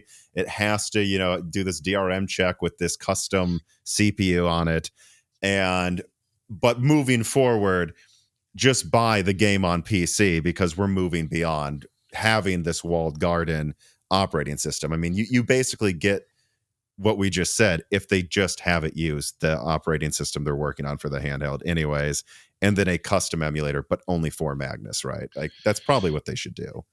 Yeah, yeah, that's the solution. You just use the hardware security inside of these new chips to have a post quantum security encrypted firmware that boots the emulation OS, Mhm. and it can only be decrypted when it has the presence of certain things together. And Like there you 11 go. Zen 6 cores. This is the only product with 11 Zen 6 cores anyways. So there Right. you go. There's a firmware, there's this hardware security key, there's stuff that can't be faked, and then if you try to clone it and everything else, then it just says, nope, this isn't the right system, I don't work. And this is the same problem that all of the IoT and industrial manufacturers have anyway, and they've solved it. So you can just do it here, because if they can do custom Linux builds specific to particular hardware, whether it's an NXP chip or an ST chip or something like that, then you can do it for gaming on Xboxes. Yeah. Although I will say this, if they don't do that, my mind's going to be blown again because I thought they were going to do that with the Series X and S, to be honest. I was like, oh my God, could you imagine if the Series S ran Windows? Like every college student would want to buy this. And so that's the only thing I will say. I will be baffled if they don't do this again, but I guess we'll see. All right, let's pivot to a company we haven't really talked about that much yet. Carbon Cry writes in and says, how would you evaluate the RTX 5000 lineup compared to how NVIDIA handled the 4000 and 3000 series? And how would you construct the super refresh to fix Blackwell's issues? Oh, yeah. So, I mean, 5000 it's good hardware. It's got hard pricing. I think they're stumbling with their software delivery, and we've talked about that already. So, I think most of most of what needs to get fixed is just for the existing hardware, get the drivers and the software and the features working the way they're supposed to. So if I'm doing super refreshes, then I'm probably going to target the lower end of the stack to really dial in those pricings and get the value performance per dollar back to where it should be. So instead of it's something that sits filling the gaps between the non TI or titanium editions, whatever you want to call them, and the TIs. So I would, they're not really super, they're warm, right? Right. They're not coming in over the top of the TIs. They're supposed to fill in the gap underneath, and give you that performance level. That's where I would go. So, really filling in the bottom end, the $400 to $700 markets where the supers should live. Yeah, I mean, I think I've leaked this to a degree, and I've seen headlines coming out this week about this as well. Again, they're like, I think they're going to be actually quite aggressive with the Super Series. I mean, I remember when I said the 4080 Super is actually just going to be $999, and everyone's like, there's no way Nvidia would lower the price, and it's like, well, they will if sales aren't good, and I think there's a pretty good chance they're going to do a 24 gigabyte 5080 Super for $999, and they're going to up the RAM across the stack because that the number one complained about thing right now in desktop is the VRAM NVIDIA gives you. And for the first time, I feel like we're finally seeing them really suffer with 5060 sales kind of just falling apart. I mean, that's got to be a huge red flag to NVIDIA. Yeah, I think they did the minimum and they found out it wasn't enough. So they're really going to find out. That the supers have to. It's tough, right? Because whatever they've got on the one hand, market leading position, right? 70-80% GPU share. How is that not a success, right? Isn't it just griping of people who always want something for nothing? That's what the conversation of the internal will be. And no, really, if you want a long lasting generation, if you want people to buy a card, they've kind of flipped the thinking, right? It used to be the 90 series buyers were the ones that bought new every single time, and the 70s and the 60s were the ones that held on a couple of generations. But now you can't do that because you're constrained by memory and by performance because the high end's moving so fast. So they've got to drag the slider to the right on the supers and get them a little bit more core frequency, but really solve the memory criticism, because there's everything else you can fix month by month with driver drops and software, but the memory, you just, that's the main reason that people are looking at AMD and saying, well, look, historically, for generations now, they've put way more memory on their cards. That's a trait. That's a promise from You know, it Radeon. will just work again. Like You this is know, it'll this just is something work. AMD is perfecting eventually here. Exactly. So that's the thing they got to challenge there.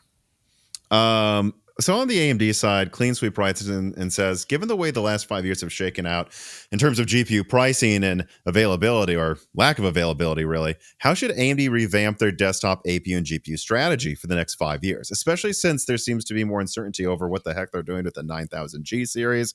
AMD's strategy of stockpiling less efficient laptop yields makes financial sense, but the release cadence seems really terrible. And sometimes the specs are just not the best for the market conditions they're released into, like too little, too late. What would be a good way for AMD to be ready with APUs if and when there's yet another PC hardware market shakeup in a few years' time? Well, so actually, I can directly answer one of these questions. I believe Medusa Point's going to fit on AM5, and that's going to give you something that's, again, we'll have to see how much faster. Like, it seems like they're kind of doing what they did with Renoir, where they go to less compute units, but a much better architecture faster. And then they try to just barely beat what they did before with Strix Point. But that means that would give you, and I believe that that's what they're going to do for their sub $300 CPU as well. Like, it won't have all these. It'll be like a, you know, like a square APU that has 4 big cores, 4 little cores, 2 low power cores. There's their budget CPU for Zen 6, and also it comes with, like, whatever it is, 1660 performance or something. Like, I think that's going to be their strategy next gen, but it's just random. Sometimes they have a good APU, sometimes they don't. So, like, sometimes they make a low. Like, if you were to try to, like, stratify, like, this is the AMD graphics involving APUs as well strategy, like, do you think there should always be like a $200 APU, and then you start graphics cards at 300 or 400? Like, what do you think AMD's just cohesive strategy at every price point with graphics should be moving forward? Well, yeah, they should probably get one, is the starting point, right? Because Mm-hmm. it's opportunistic now. They go where they can, and that works, right? That you can find success, you can answer and say yes to people when there's right things, but it's not a dedicated line with a consistent roadmap. It's bursty, and part of that's because the people who buy those things aren't coming back every year. They're in and out of the market. And if you go ask people, like, what do you want from integrated graphics, then the people who understand the question say, I just want to watch movies, and I don't care about gaming. And then it comes back around of like, well, then that means there's an opportunity to do gaming. But then it's like, well, if I want gaming, wouldn't I just buy a console or a PC that's bigger and more? Like, it's the Chromebook conversation over again. So it's where does it fit in? So I think that's what you're seeing as like the reason why it's inconsistent is because it's bursty and opportunistic, and not everything happens on that shorter time frame. It's a longer time frame. Um, so I think what makes sense is AMD has really cracked the yield problem. They don't have a lot of issues with yield on down cores on CPU, especially. I'll throw in this tidbit. From what I've Yeah, read, Sony doesn't expect to have to disable any work groups on the handheld. Like, they think the yields will be good enough. They can just throw away 5% of them and they're fine. So, like, that's how yeah, good the yields are getting at TSMC. yeah. There's a combination of design and the self healing. They always have an extra compute or graphics unit in the air, and you can just productize, design what you want and build it, which is the way it should be, right? We should be getting better at making these things. So that means that you end up with with this top SKU, and if you just wait, you can sell it for full price. If you're impatient and want to get it off the books, then you can, and you down feature it and decore it and whatever and get it through. But AMD's business has changed in the last 5 years quite a bit, right? The revenues are stratospheric compared to where they were in 2020. So they don't have that same pressure to manage inventory, to manage stale or aging stuff. They still want to get it out there as fast as possible, but now they can do it on the back of like, well, you should really go sell this at full price. You should take it at full price. You should take it at maybe a little bit less than full price, but still fully featured. Go sell expensive computers, not cheap computers. So that's I think that's part of the conversation, is that their sales guys are pretty good at getting those flowing through. They've got the relationships, and everybody's making a lot of money on the full product, so they don't have that that down core pressure, and it's that bottom end market tends to look more like on the desktop side is just eroding into people putting laptops next to their monitor, right? So build that product and don't worry about the desktop version. Yeah, so it kind of sounds like, to the original question, like you don't see that really changing, probably. Like you would like it if there was always an APU at this price, always a graphics card around this price and whatever, but you think it's going to continue to be opportunistic when there's a good APU on desktop or not, right? Yeah, I think that's the way it's going to continue to go. The way I would do it is you should always be able to.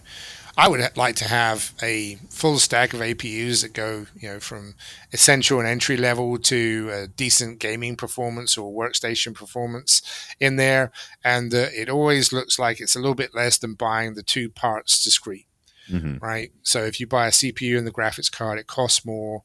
The flexibility, the ability to upgrade, has a value to it, so it should be more expensive. So it sits right there. So that's the way it should be, in my view. The problem is that devalues some CPU cores, because if, like you say, okay, we've got a APU with 8 Zen cores here and an APU with 8 Zen cores and a GPU here, then you want the integrated device to be the same price as not as both these two things together separately, but less.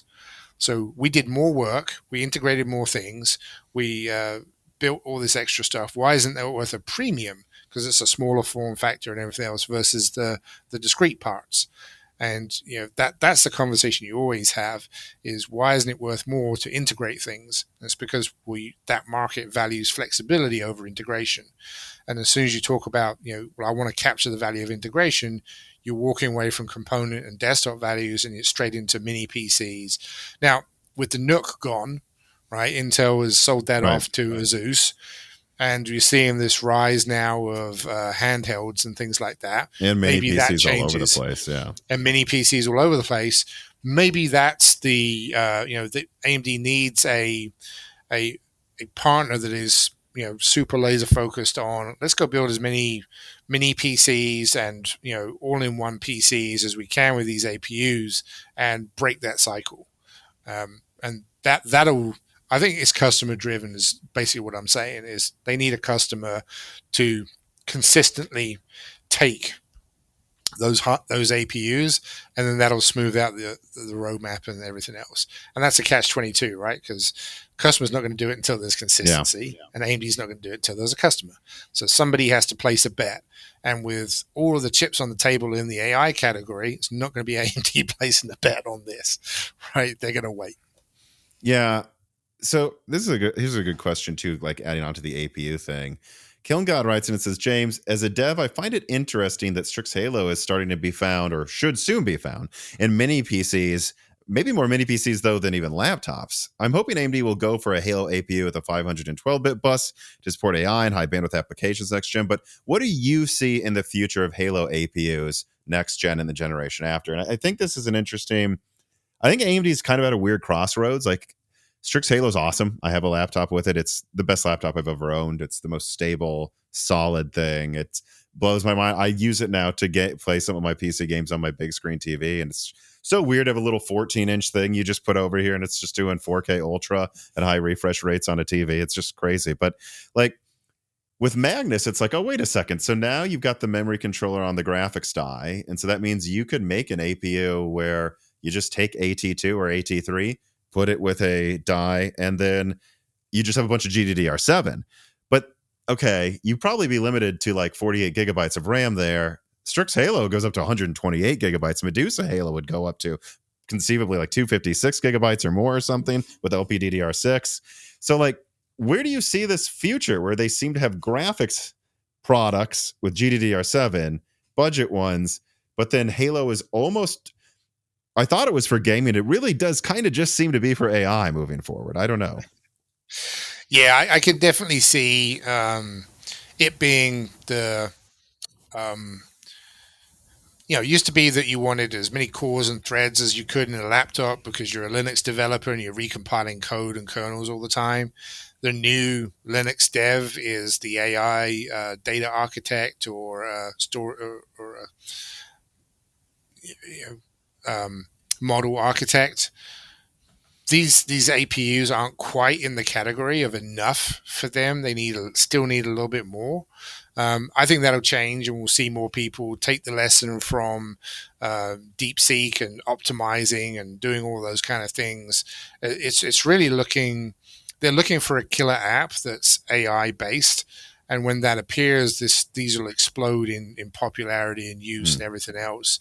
So it's I think again, well, AMD could place a bet here and enable an ecosystem that is going to get everybody building the next gen application of the future or that kind of stuff, because that's going to be what it takes to enable those kind of things. It takes someone to move first, whether that's big, going from big desktop PCs to something portable is really the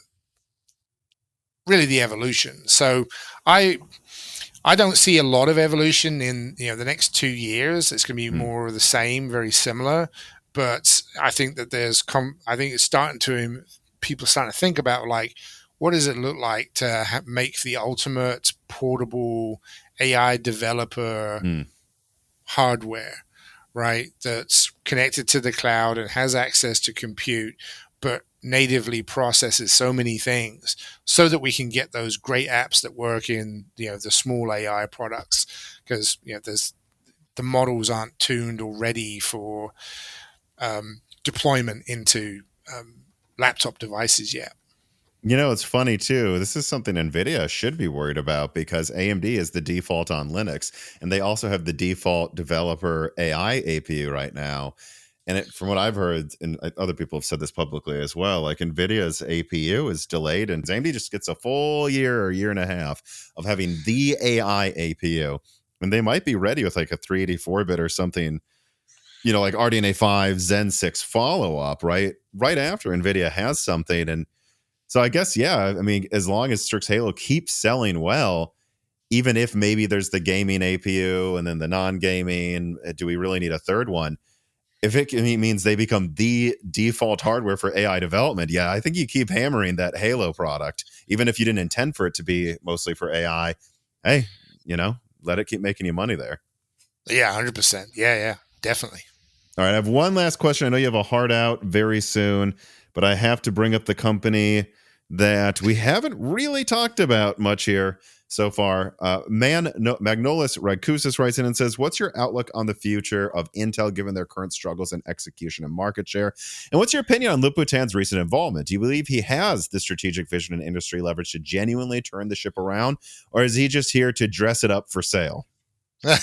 Wow, a lot of questions in there. That's a great finishing one. Yeah, so Lip-Bu, I mean, I don't think he's here for the long term. I think he's here to set things right and get them to define a vision and then go chase it. And along the way, they're going to figure out what is essential to that future. Like, how do you position Intel for the next generation of success?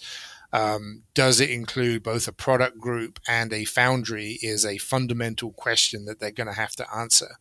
And there's some big challenges there, both efficiency wise and industry trust wise. And there's, are they going to dress it up for a sale?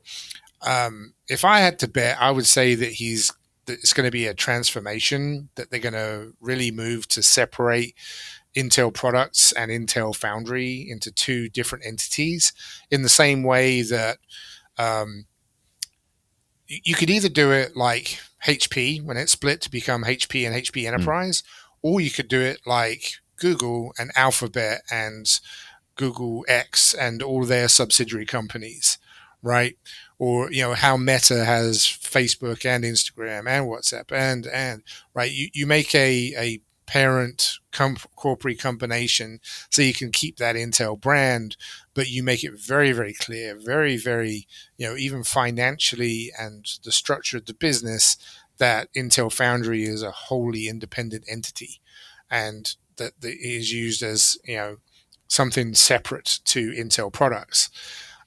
So I think that they're struggling with that vision right now of how to continue forward, which is obviously which I don't think is what really Manolis is asking. He's asking like, where do you see the products going? Where do you see the future of Intel computing?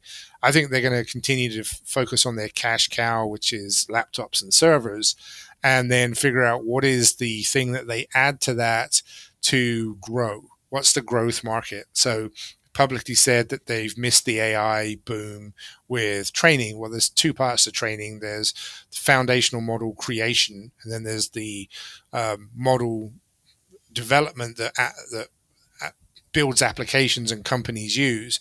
They've got an opportunity there, but they seem to be walking away from that. So then it's the third, which is edge AI and going everywhere. So is that an IP licensing deal, or if they build the world's best edge AI NPU, or is it building a chiplet, or is it building industrial devices?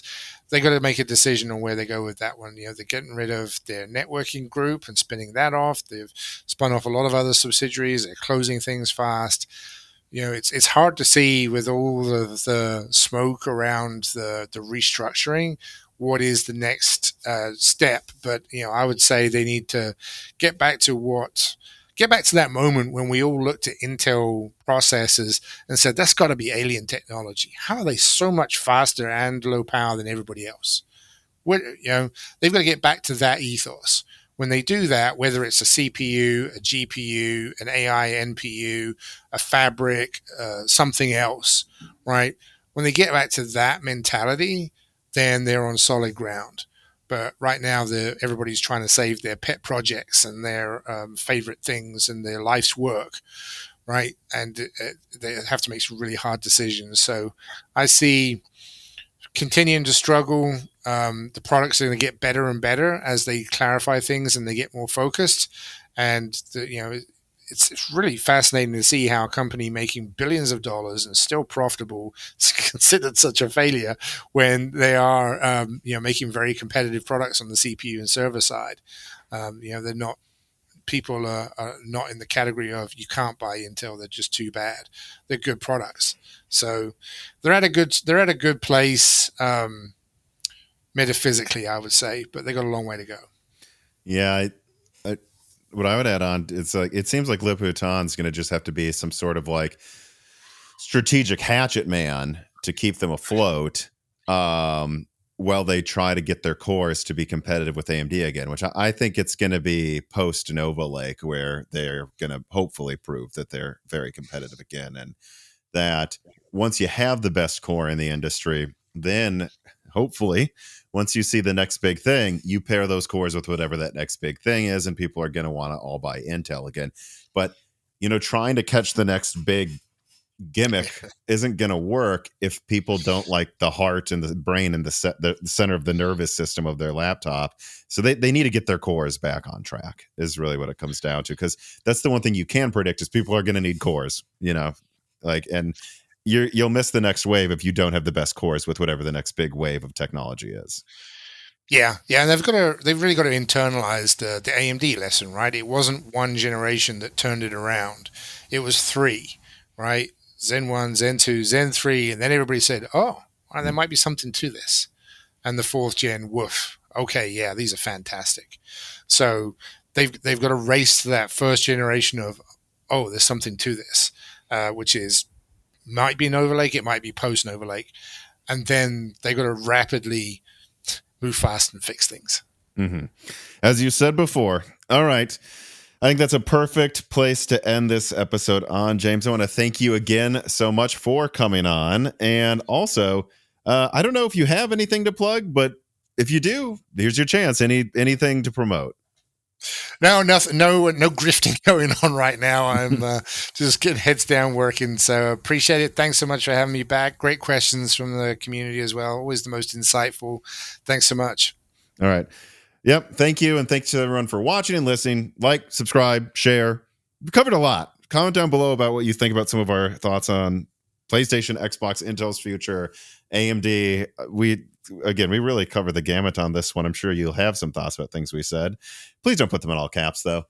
And then, support Moore's Law is Dead on Patreon. You can ask guests like James question and get access to a whole catalog of Die Shrink episodes. And so, once again, thanks for watching. Thanks for listening. Thank you for coming on, James. Have a good rest of your week, everybody.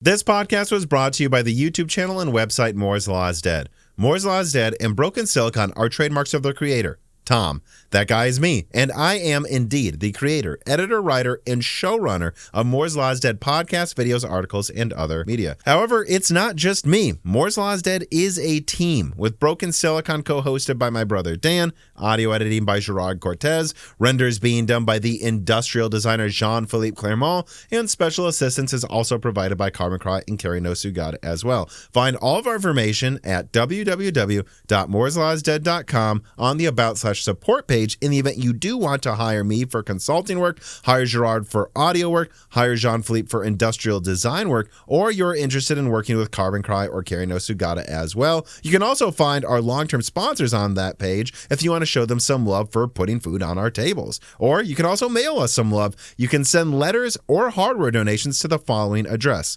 Moore's Law is Dead, P.O. Box 60632 in Nashville, Tennessee, zip code 37206.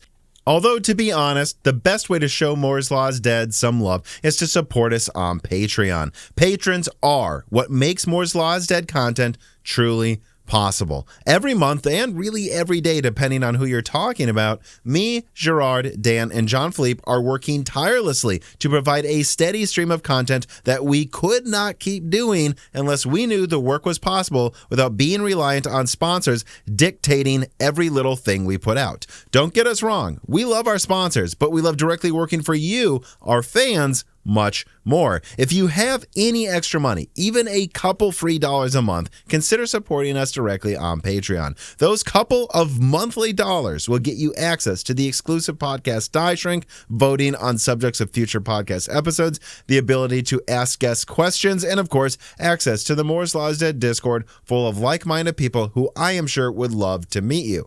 I am one of them. Additionally, higher tiers get access to early, ad-free episodes of Broken Silicon, the ability to ask questions in all Broken Silicon episodes and Loose Ends live streams ahead of the recording, and the entire back catalog of Moore's Law is Dead podcasts, in addition to having thanks in the credits of videos and podcasts depending on the tier, with other perks available as well. And hey, if you cannot afford to support us directly every month, please do share Moore's Law is Dead videos and podcasts with friends and family, and on social media and websites like Reddit, and give Broken Silicon a 5-star review on Apple Podcasts or your preferred podcast app of choice. All of this does really help us so much. But like I said, this podcast would not be possible without the patrons directly providing predictable and reliable support every month. And so now it is time to give a personal thanks to the greatest of the fans. The following supporters are at the 10 gigahertz or higher supported levels: Brad Bedlin, Drita Foles, Z Jits, Daniel D, Dick, Nicholas Buckner, Aaron Close, Jan Rauner, Toka, Daniel Hyde, MJB1, GZ Ziggy, SNES Chalmers,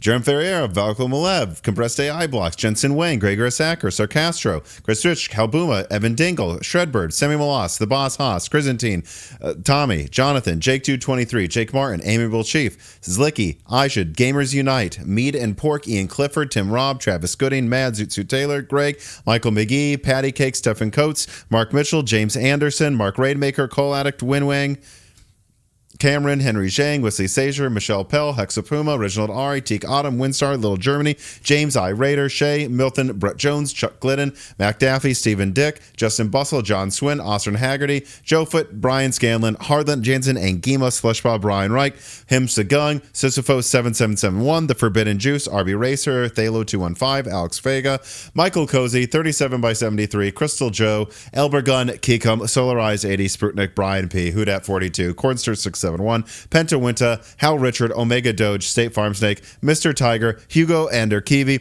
John Wick Boomstick, AI Soldier 789, Porcelain Oats, Curry King 3, Zixus Mania, Bespoke exclamation point, Fred Burger, Smash Axley, Rahil Cheap Bulls, Sheriff Lotfi, Karim El Masri, Kevin Coots, Armand Vacatura, Mad Nolis, Greg Kusis, Callan, Reichel, Jonathan Harris, Elusive Man, Kainush, Kagani, Johnny Trans, Zuberg Ahmed, Sean Henry, Bjorn Tuft, Josh, and Angel of Cake. And of course, thank you to Sahara for the music.